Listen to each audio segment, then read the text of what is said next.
दोस्तों, क्या आपने कभी किसी व्यक्ति को रोज एक पेड़ के सामने सिर झुकाते देखा है? एक शिक्षक ऐसा ही करता था। एक दो दिन नहीं, पूरे 35 वर्षों तक हर सुबह विद्यालय जाने से पहले वह एक पुराने बरगद के सामने रुकता, दोनों हाथ जोड़ता और श्रद्धा से सिर झुका देता। लोग उसे देखते, हैरान होते, तरह तरह के अनुमान लगाते, लेकिन उसके इस अनोखे व्यवहार का कारण कोई नहीं जानता था। फिर एक दिन उसकी विदाई का समय आ गया, और जब उसने उस बरगद को प्रणाम करने के पीछे छिपा सच बताया, तो वहां मौजूद हर व्यक्ति की आंखें नम हो गईं।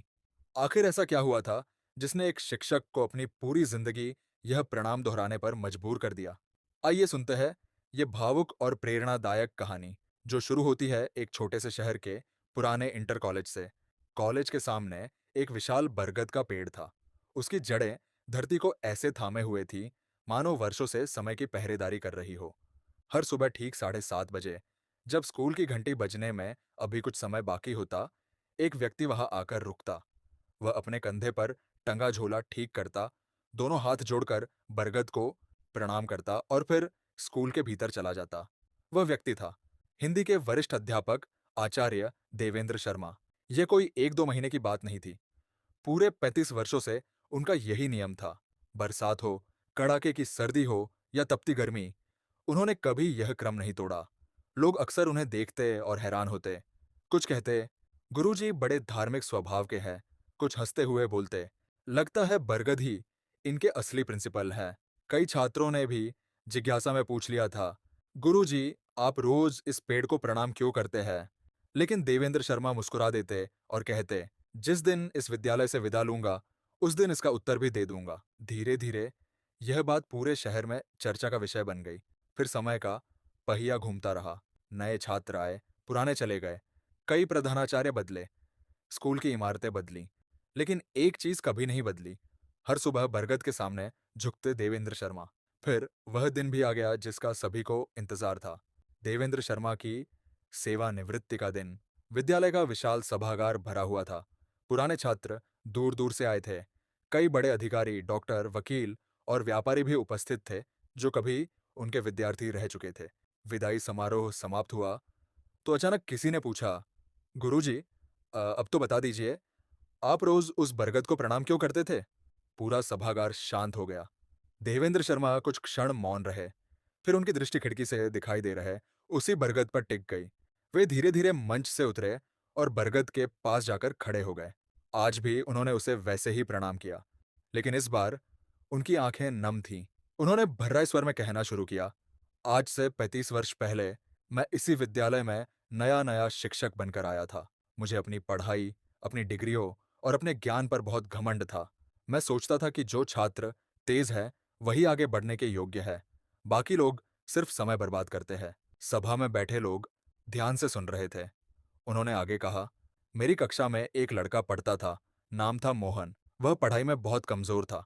कपड़े साधारण थे, जूते टूटे हुए रहते थे और अक्सर फीस भी समय पर जमा नहीं कर पाता था। लेकिन उसकी आंखों में कुछ बड़ा करने का सपना था। वह बार बार मुझसे सवाल पूछता, अतिरिक्त समय मांगता, मदद चाहता। देवेंद्र शर्मा की आवाज कांपने लगी। एक दिन परीक्षा में उसके बहुत कम अंक आए। पूरी कक्षा के सामने मैंने उसका मजाक उड़ा दिया, तुमसे पढ़ाई नहीं होगी, कोई छोटा मोटा काम सीख लो। ये वाक्य मैंने गुस्से में कह दिया था, लेकिन शायद वह उसके दिल में तीर की तरह उतर गया। सभागार में गहरा सन्नाटा था। अगले दिन मोहन स्कूल नहीं आया, फिर कभी नहीं आया। कुछ दिनों बाद पता चला कि उसने पढ़ाई छोड़ दी। घर की हालत खराब थी, इसलिए मजदूरी करने लगा। देवेंद्र शर्मा ने आंखें बंद कर लीं। उस दिन पहली बार मुझे एहसास हुआ कि शिक्षक की जुबान सिर्फ शब्द नहीं बोलती, वह किसी बच्चे का भविष्य भी लिख सकती है। मैं उसे ढूंढने निकला, कई दिनों तक खोजता रहा। एक शाम इसी बरगद के नीचे वह मुझे मिला। उसके हाथों में किताबों की जगह ईंटें थीं। मैंने कहा, बेटा वापस स्कूल चलो। वह हल्का सा मुस्कुराया और बोला, गुरुजी, जब आपको ही मुझ पर विश्वास नहीं रहा, तो अब मैं खुद पर कैसे विश्वास करूं? ये कहते कहते देवेंद्र शर्मा की आंखों से आंसू बह निकले। उसके शब्द आज भी मेरे कानों में गूंजते हैं। उस दिन मैं रात भर सो नहीं सका।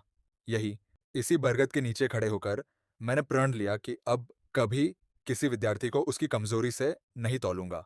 मैं हर बच्चे में संभावना खोजूंगा, कमी नहीं। उन्होंने गहरी सांस ली।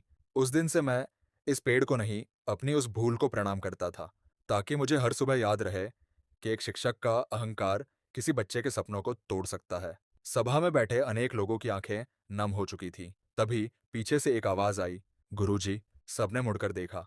लगभग 50 वर्षीय एक व्यक्ति भीड़ से आगे बढ़ रहा था। उसकी आंखें भी भरी हुई थीं। वह मंच तक आया और देवेंद्र शर्मा के चरणों में झुक गया। पहचाना मुझे? देवेंद्र शर्मा उसे देखते रह गए। मोहन? उस व्यक्ति ने मुस्कुराकर सिर हिला दिया। हाँ गुरुजी, मैं वही मोहन हूँ। पूरा सभागार स्तब्ध रह गया। मोहन ने कहा, उस दिन आपके शब्दों ने मुझे तोड़ा जरूर था, लेकिन बाद में आपकी खोज, आपका पश्चाताप और आपका स्नेह मुझे फिर खड़ा कर गया। मैंने रात की पढ़ाई की, मेहनत की, परीक्षा पास की और आज अपने जिले के सरकारी विद्यालयों का शिक्षा अधिकारी हूँ। अब देवेंद्र शर्मा खुद को रोक नहीं पाए। उन्होंने मोहन को गले लगा लिया। तालियों की गड़गड़ाहट से पूरा परिसर गूंज उठा। कुछ देर बाद देवेंद्र शर्मा फिर बरगद की ओर मुड़े। उसके तने को प्रेम से छुआ और धीमे से बोले, धन्यवाद। तुमने मुझे एक बेहतर शिक्षक बनना सिखाया। हवा का एक हल्का झोंका आया। बरगद की पत्तियां सरसराए, मानो वह भी इस मिलन का साक्षी बन मुस्कुरा रहा हो। उस दिन विद्यालय के हर छात्र ने एक बात सीखी कि महान शिक्षक वह नहीं होता जो केवल पाठ पढ़ाए, बल्कि महान शिक्षक वह होता है जो अपनी गलती स्वीकार करने का साहस रखे, उससे सीख ले और फिर अनगिनत जीवनों में प्रकाश भर दे। क्योंकि कई बार एक प्रणाम किसी पेड़ को नहीं किया जाता, वह उस सीख को किया जाता है जिसने हमें बेहतर इंसान बना दिया हो। दोस्तों, ऐसी ही प्रेरणादायक कहानियों के लिए हमें लाइक और सब्सक्राइब जरूर करें।